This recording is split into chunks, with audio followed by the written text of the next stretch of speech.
Welcome to the Clarity Advisor Show, where you'll learn how to grow your team today. Join Ken Trupke and his guests as they discuss what works and doesn't work to grow your team in today's world. And now, your host, Ken Trupke. Hello and welcome to the Clarity Advisor Show. The world of mergers and acquisitions is interesting from a team standpoint because not only do you see a lot of businesses and their teams when you're buying and selling or helping people buy and sell their companies, but you also have your own team. And my guest today, Max Friar, runs Calder Capital, a firm he started 10 years ago, and he had M&A experience prior to that, but he has built that up to a significant size team. And we're going to talk today about the challenges of building a team, as well as the challenges that you see in other businesses that you're working with as an advisor. So welcome to the show, Max Friar. I appreciate you having me. Thank you. All right. So tell us a little bit about Calder. How did you get started in that, and what do you do for clients? So as you mentioned, I started the firm in 2013. I started it with a couple of partners that I no longer have. I started it at my kitchen table and have since grown the company to be over 30 employees. So what Calder does is we help business owners that are seeking to sell their business, or we're helping entrepreneurs or existing businesses that are interested in growing via acquisition. So on the sell side, we're helping owners understand the value of their company, and then we're developing professional marketing materials, and then we're confidentially going out to market and we're presenting our client with the widest possible audience of buyers. And in that regard, our desire is to help every seller get multiple competing offers so that we can give them choices and we can drive that price and terms to be the best possible situation. And then on the buy side, we're doing a lot of off-market sourcing of sellers. And actually 100% of our closings on the buy side are with sellers that are not represented. Okay, so talk a little bit about, for the audience, what buy-side representation means versus sell-side representation and how you guys look at each of those. Sure. So as I mentioned, sell side is taking an owner that's typically, they can come from all walks of life, but typically a seller is someone who is nearing retirement age and they just do not have an employee or employees that are willing or capable of buying the business. And they don't have children that are interested or capable of buying the business. And so they're kind of at this crossroads where they have to do something very uncomfortable, which is reach out and try to find someone that they don't know to come in and help them transition out of their business. So we're helping them to do that. And then to contrast it against the buy side, on the buy side, we're representing either individual entrepreneurs or companies that could be anything from a manufacturing company to a private equity firm to a family office. And using their criteria, we're going out there and we're finding businesses that match that criteria. So industry, size in terms of revenue or people, cash flow, product lines, and we're reaching out directly to the CEOs and owners of those targeted companies and finding out whether they are interested in having a conversation with our buyer. And on both sides, it's a numbers game. A lot of people say they want to buy, a lot of people say they want to sell, but really only at the end of the day do a small fraction of those actually work out. Okay. And when you say off-market deals, that's you guys going and talking to people who maybe didn't think they were looking to sell their business, but because you have a buyer, you kind of create the opportunity. Is that fair? That's very fair to say, and there are pros and cons to that situation. So, pro being for our client, 9 times out of 10, that prospective seller is not talking to anyone else. So we're the only ones at the table, which is a good thing for us and for our client. I think on the downside, we do often encounter folks that are just starting to think about selling. And when they just start to think about it, there's a lot to think about, and sometimes a lot of time and a lot of things they don't know. And so, that's why it is a numbers game. And that's why we have to reach out to a lot of companies, because just because you're interested in having an initial conversation does not mean you are ready to sell. You may be years away from that. Okay. So let's talk about Calder specifically. So now I mean, you and I've known each other a long time. In fact, before you started Calder, and when you started it, it was you. And now, how big is it? Tell us a little bit about the team you've grown over these 10 years. Sure. So we have over 30 staff members. It is a mix of W-2 employees, which are, our W-2 staff are primarily um, analysts, and also we have a listing manager, we have a director of continuous improvement, we have some buy-side interns and sell-side interns and buy-side associates, and then our advisory team are 1099 largely. So if you can kind of compare it to real estate, where they almost have their own business, and we offer them client projects to run, and they have the discretion as to whether they want to take those projects on or not. And then when they do, they work on a commission basis. The advisory team does. So the team has grown steadily. Um, I don't think we've ever shrunk in terms of our team size over 10 years. In terms of revenue, I'm a growth person, so I like to grow. We did 8.2 million last year in sales, and I'm pretty confident we're going to blow that out of the water this year. Wow, that's fantastic. So Right? clearly, growing a business like you've done and building up a team to the size you have, probably been some rocky roads and missteps. Tell us about so we can learn from some of the mistakes that you maybe have made along the way. Yeah. So I mean, I feel really blessed. Our attrition has been very low, both with our W-2 team and our advisory team.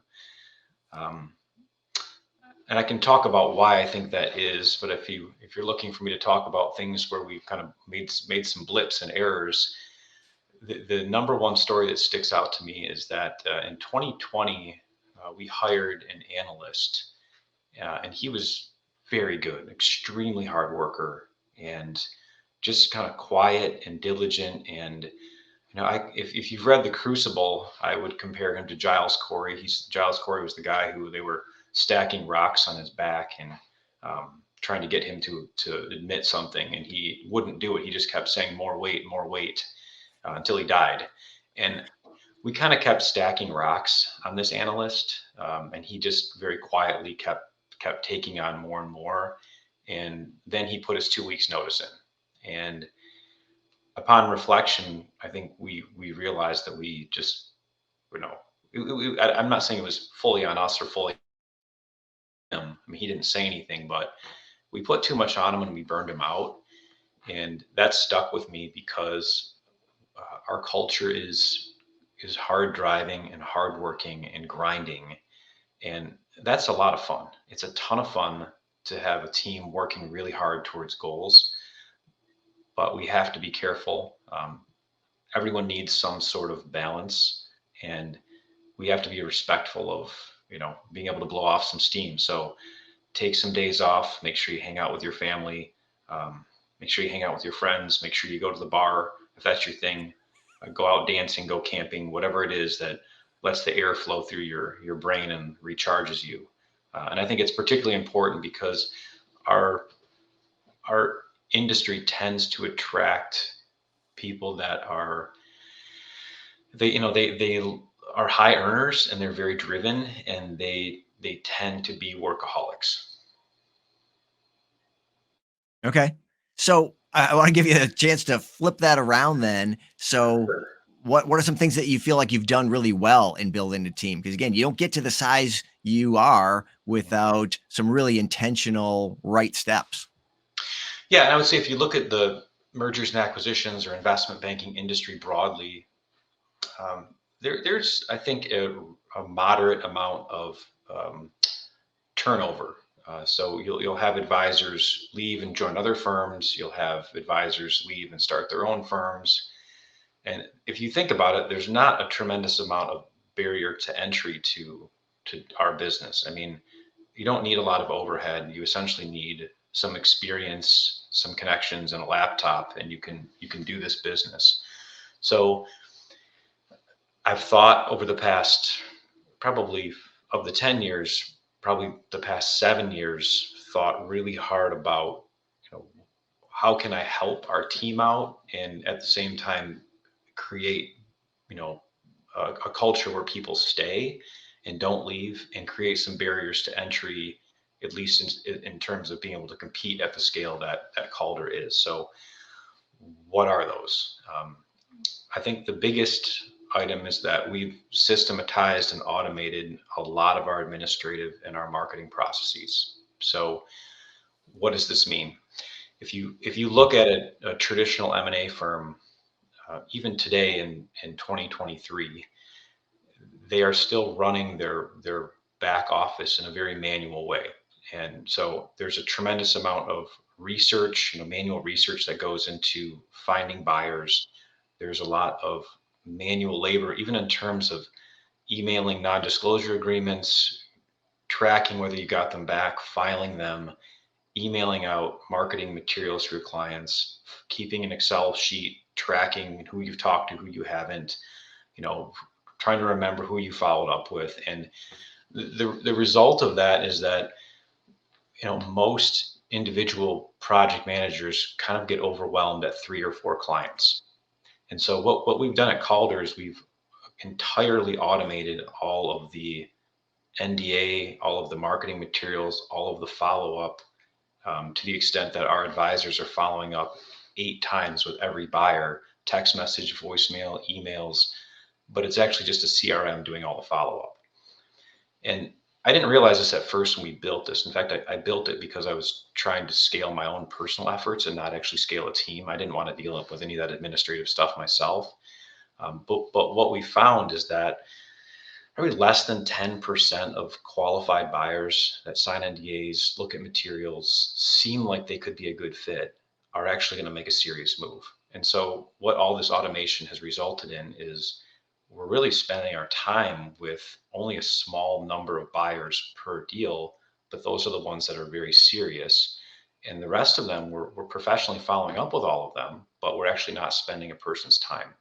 And what that's done is it's allowed advisors to take on more deals, which expands their economic opportunity, and it's decreased their burnout because they're not spending, 53 minutes of every hour communicating with people that aren't going to take any actions. Right. Makes sense. Yeah. You want to spend your time with people, but the people that are the right people. No matter how much time, money, and energy we have, it's always finite. And so when it's spent, it's spent. And so you want to make sure that you're investing it in those clients that are the ones that make the most sense and not the ones that may or may not turn out to be something. So yeah, automating that.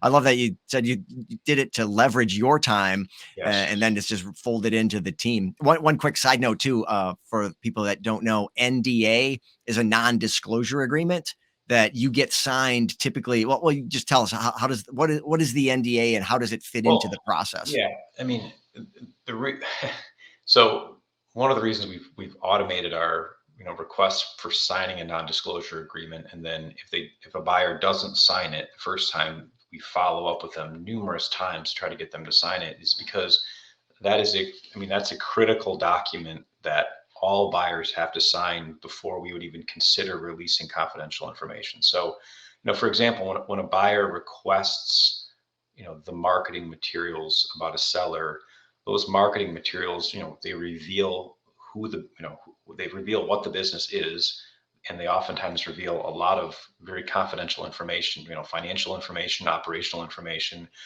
staff information, and we need to make absolutely certain that the buyer is dissuaded from doing anything with that information other than evaluating that opportunity. Okay, good. Well, I want to get into what also you've learned over the course of your career and what's different. And we'll do that on the other side of the break. So stay with us on the Clarity Advisor Show. We'll be right back. Is your business where you want it to be or on track to get there? Clarity Advisors helps business leaders improve communication and get your team aligned and engaged for greater success.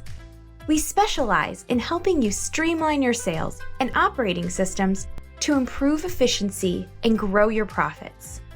Call or text Ken at 616-822-2998 to have a complimentary 12-minute call to see what some clarity could do for you.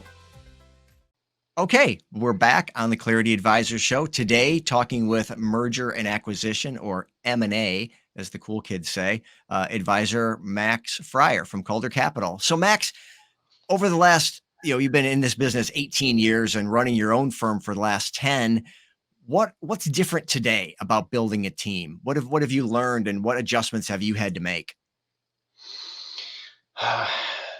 Yeah, I guess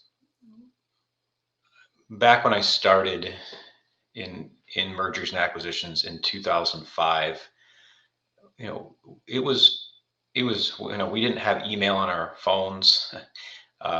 We had a hardline phone systems that when we got into the office in the morning, our voicemails would be blinking, and we actually didn't know whether anyone had emailed us after 5:30, 6 o'clock the day before. So I came into this business in an office environment, and we were expected to show up to the office every single day. And quite frankly, we wouldn't have been able to function as a company unless we came to the office. So I was used to that. I never really minded being in an office as long as I got a chance to shut my door and be by myself.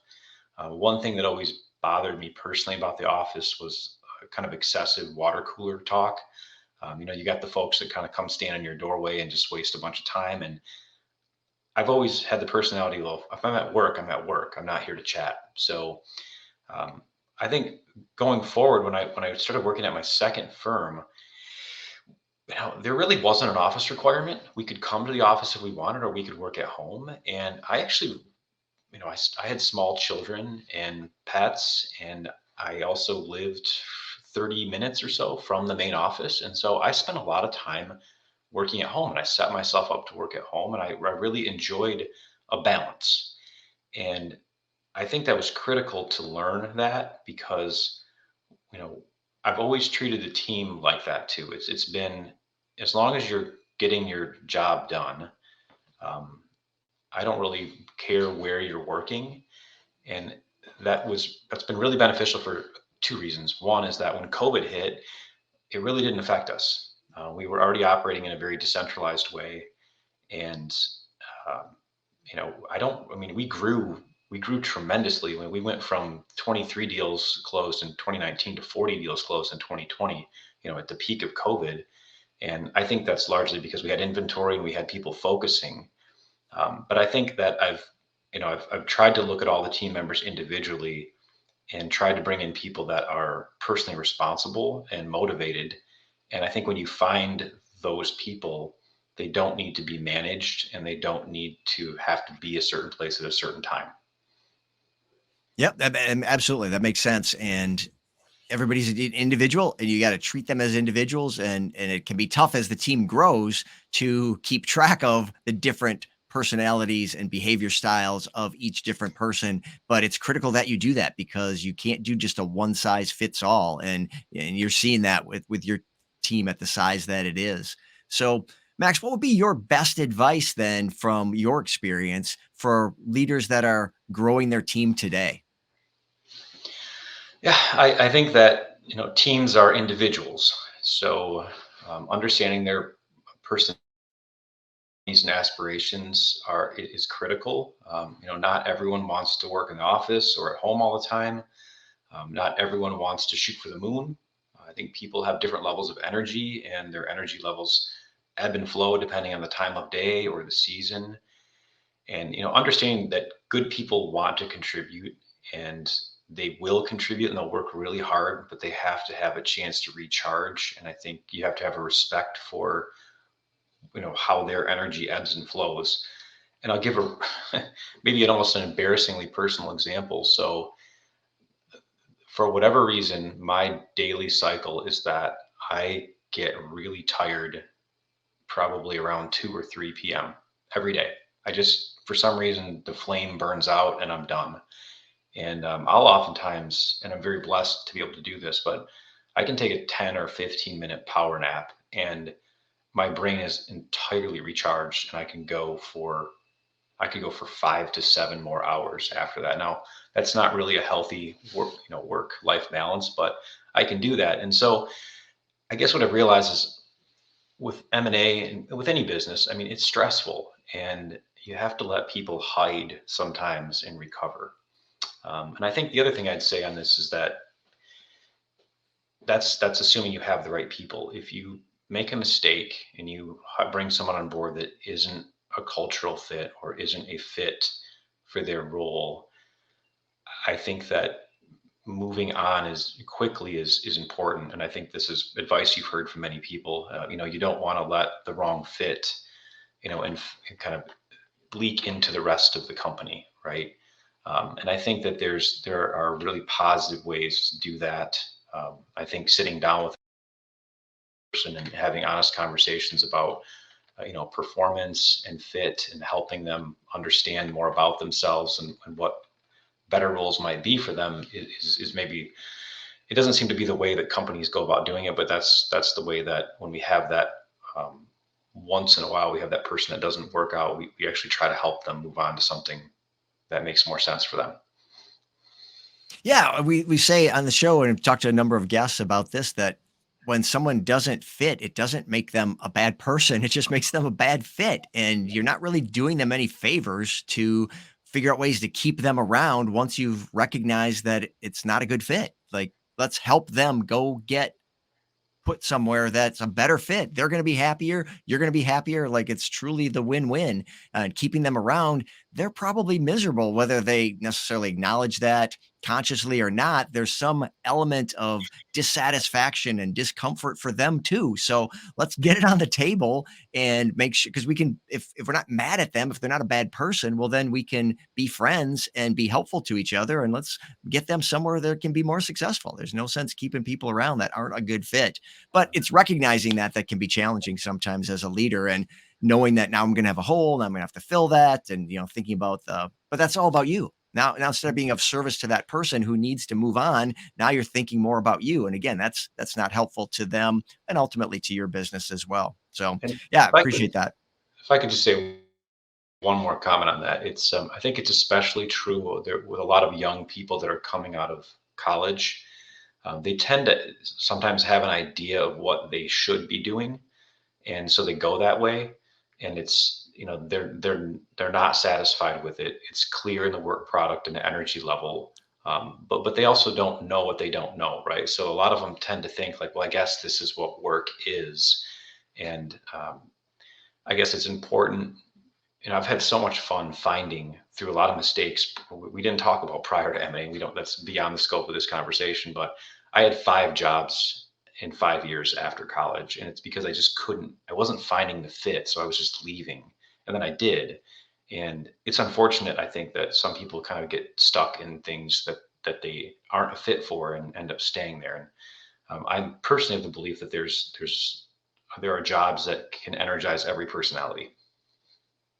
Yeah, absolutely. And there's nothing wrong with finding where you fit. And I think you're dead on. I think young people especially, come out of their schooling and think they need to land that spot. That's their permanent, and you get one shot at it. And I hope you get it right, because that's what this is. And or they feel bad if they've been moving from job to job over a few years. But yeah, you got to find your fit. And that can take time, and that's okay. And I love that you encourage people, if it's not a fit, to let's figure out what would be a fit. And since you've had that experience of not getting it, say, right the first time, or finding that thing that you love the first time, you have a little more empathy for people, and know you can coach them from your experience that, hey, it's okay, that this is how it goes. And you want to try different things until you find the thing. And it's okay that you didn't do that and get it right the first time. So, hey, listen, as we wrap up here, what are some things that you're consuming, or reading, or podcasts, or books that you're reading? What are you taking in to keep yourself on top of your game? So, and I'm not a huge reader. Sometimes it's embarrassing to admit that because I feel like I should be a huge reader, but I'm not.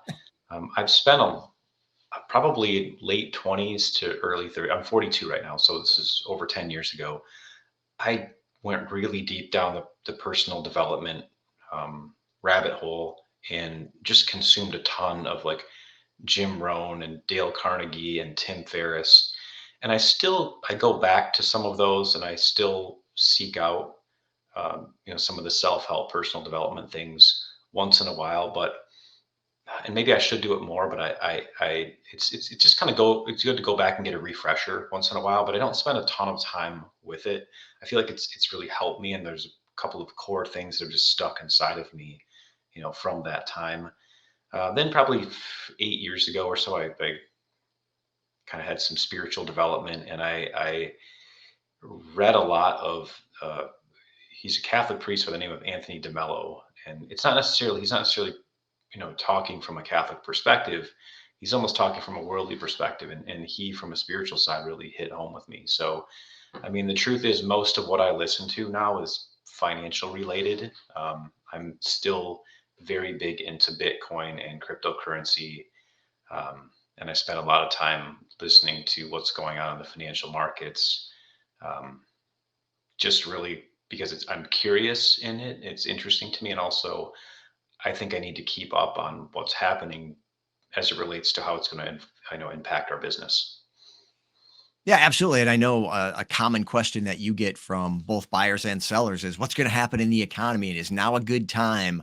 Can we somehow time the market for a buyer or a seller of a business? And so, yeah, staying on top of that stuff, and I know it's of interest to you as well as necessary professionally. So Max, who is someone who should reach out to you, and what would be the best way for them to do that? Well, I mean, folks reach out to me. Of course, buyers and sellers do. Also, we'll have folks that are interested in mergers and acquisitions analysts or intern roles or advisory roles. My email is max@caldergr.com. That's, of course, our website as well, caldergr.com. You can learn a lot of just how we present things and about our team on our site. You can also find me on LinkedIn. If you just type in Max Friar. I get a lot of spam messages on LinkedIn. And so, to be totally frank, I'm not always great at keeping up on LinkedIn messages.